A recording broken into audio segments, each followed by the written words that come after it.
அண்மை செய்திகளை பார்த்து வருகிறோம். எதிர்க்கட்சி தலைவர் உதயநிதி ஸ்டாலின் மீது போலீசில் தாவேக புகார் அளித்திருக்கிறது.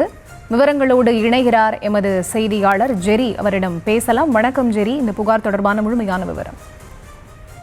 வணக்கம் ஃபரிதா. நேற்றைய தினம் நடந்த ஆர்ப்பாட்டத்தில் உதயநிதி ஸ்டாலின் இரட்டை அர்த்தத்தில் பேசியதாக கூறி தமிழக வெற்றி கழகத்தின் முக்கிய அமைச்சர்கள் கண்டனம் தெரிவித்து வருகிறார்கள். அத்தோடு தமிழகம் முழுவதும் உதயநிதி ஸ்டாலினை கண்டித்து ஆர்ப்பாட்டம் நடத்தவும் அறிவுறுத்தப்பட்டிருக்கிறது. மகளிர் அணி சார்பில் அவருடைய தலைமையில இந்த ஆர்ப்பாட்டம் நடத்த அறிவுறுத்தப்பட்டிருக்கக்கூடிய சூழல்ல உதயநிதி ஸ்டாலின் மீது நடவடிக்கை எடுக்க வேண்டும் என தஞ்சாவூர் கிழக்கு காவல் நிலையத்துல தமிழக வெற்றி கழக தஞ்சை மாவட்ட மகளிர் அணி அமைப்பாளர் புகார் தெரிவித்திருக்கிறார். தமிழகம் முழுக்க எப்படி ஆர்ப்பாட்டம் எதிர்ப்பு தெரிவித்து ஆர்ப்பாட்டம் நடத்த வேண்டும், அதே போல அனைத்து காவல் நிலையங்களிலும் புகார் அளிக்க வேண்டும் என்றும் தமிழக வெற்றி கழக தலைமை அறிவுறுத்தி இருக்கிறது. இந்த அறிவுறுத்தலின் பெயரில் உதயநிதி ஸ்டாலின் மீது நடவடிக்கை எடுக்க வேண்டும் என தஞ்சாவூர் கிழக்கு காவல் நிலைய தமிழக வெற்றி கழக தஞ்சை மகளிர் அணி புகார் கொடுத்திருக்கிறார்கள்.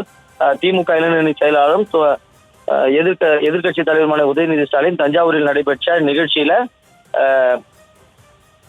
முதலமைச்சர் மற்றும் முக்கிய அமைச்சர்கள் குறித்து பேசியிருந்தார். அத்தோடு இரட்டை அர்த்தத்தோடு அவர் பேசியிருக்கக்கூடிய சூழல்ல அவர் மீது புகார் கொடுக்கப்பட்டிருக்கிறது. அத்தோடு தேசிய மகளிர் ஆணையத்திலும் புகார் அளிக்கப்பட்டிருக்கிறது.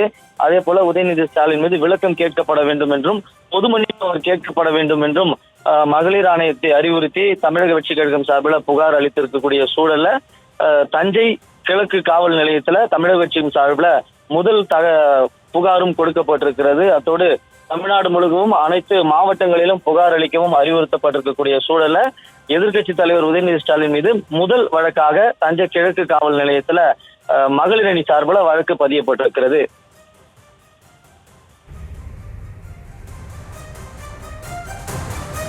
விவரங்களுக்கு நன்றி ஜெரி.